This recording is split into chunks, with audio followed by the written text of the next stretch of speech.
Hello, and welcome to my second food presentation for Nutrition 216. I am Caleb Ellis, and my second food presentation is going to be on traditional Japanese onigiri, also just known as rice balls.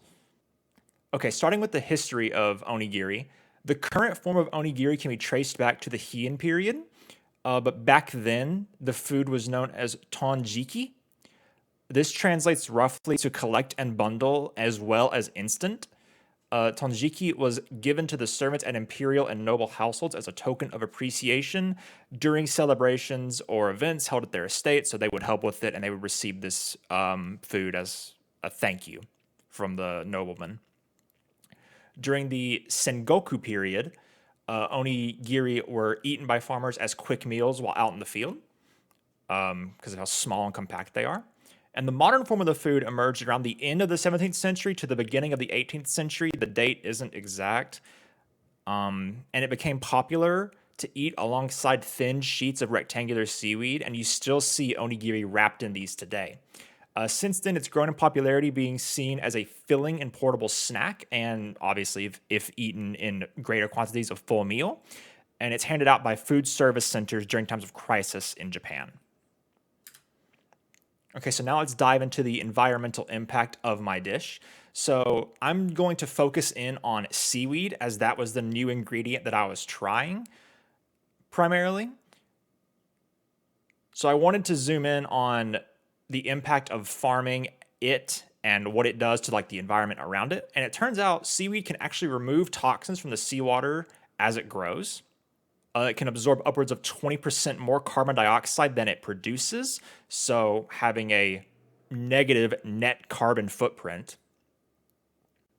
And it can be farm side alongside shellfish for additional removal of toxins, more rapid growth of the seaweed, and together they can combat food insecurities for some communities where these farms take place. So then looking at how you make sure you're sourcing high quality seaweed. When you're shopping for dried seaweed, it is important to make sure that it is crisp and dry, but not so dry that it's crumbly. Seaweed needs to be stored properly, so you have to make sure there's no moisture in the packet and make sure that it's sealed properly. Seaweed can have different colors depending on factors such as the certain strain of it or the location it was farmed at, but no strain has any kind of gray coloring or splotchy patterns. So if you see those, you are not getting high quality seaweed. So now let's look at the nutritional values of my dish.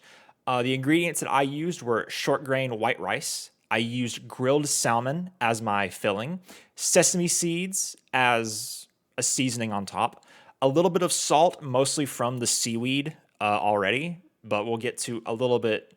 You have to use salt to actually put them together, but not much of it. I'll get to that in a moment.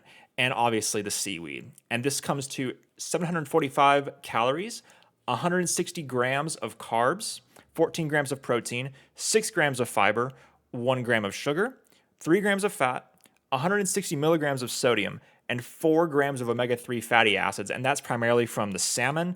Your mileage may vary depending on what filling you choose.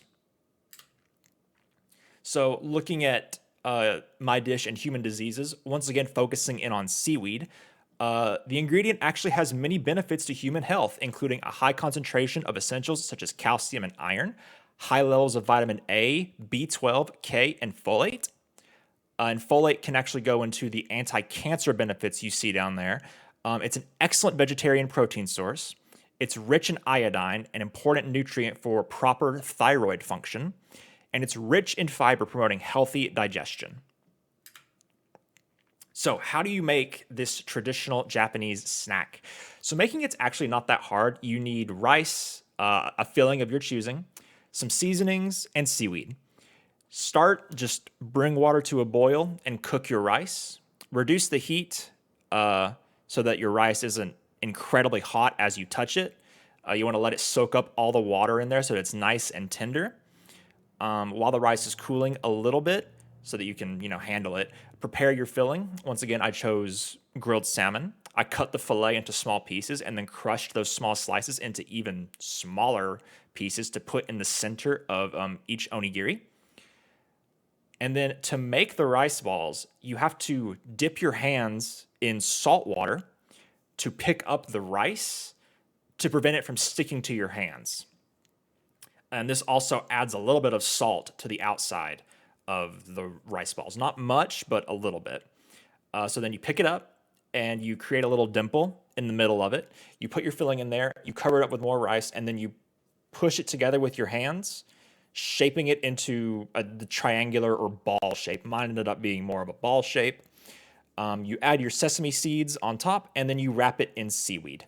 And that's how you make onigiri. Here are what my rice balls look like. You can see we did 3 with seaweed, 3 without seaweed. Mine are more of a ball shape than a triangle, as I mentioned. So the reason we did 3 with, 3 without is the scent of the seaweed whenever we opened the package was very overwhelming, and we weren't sure if we were gonna love the taste of it or not. So me and my family, we decided to do 3 and 3 to see if we liked it. And here you can see the pink and red grilled salmon that I fixed as the filling in there. My review of it is that I really enjoyed it. Mine weren't very pretty. If I were to make them again, I would buy like a proper rice mold for it to ensure that I had my proportions right and my shaping looked better and they would be more presentable, for example. It's something like a party. Outside of appearance and it not being perfectly stuck together, they were really good. The seaweed was iffy. It was very overwhelming in both taste and smell. I could see it being an acquired taste.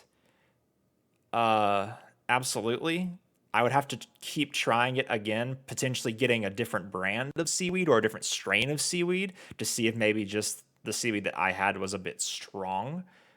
But I could definitely see this particular food being great as like a hike lunch because of how small they are and how easy to pack into like a Tupperware they would be, or on like a platter as a finger food for guests at a party. And then reflecting on it, mainly looking at like the taste aspect of it, there was like almost no taste of salt in it, and like no butter, no nothing like that in the rice, nor on the salmon either. Most of the taste comes from like the sesame seeds and the seaweed, and then obviously the salmon in the center has a good taste. The most prominent flavor is the seaweed, and it's a flavor that I hadn't tried before this. I'd never had seaweed, and it was very strong. It was definitely the most present part of the meal. Most Japanese dishes don't load their rice with like salt and butter, like a lot of the American dishes that utilize rice that I've had do. So while this dish is unquestionably like the healthier way to consume like rice and salmon and like any other filling that you want to choose in there, it will take some getting used to as far as like the taste of just plain boiled rice with no butter, very little salt, and once again that very present flavor of seaweed. So that concludes my presentation on onigiri, or traditional Japanese rice balls, and here are my sources. Thank you very much.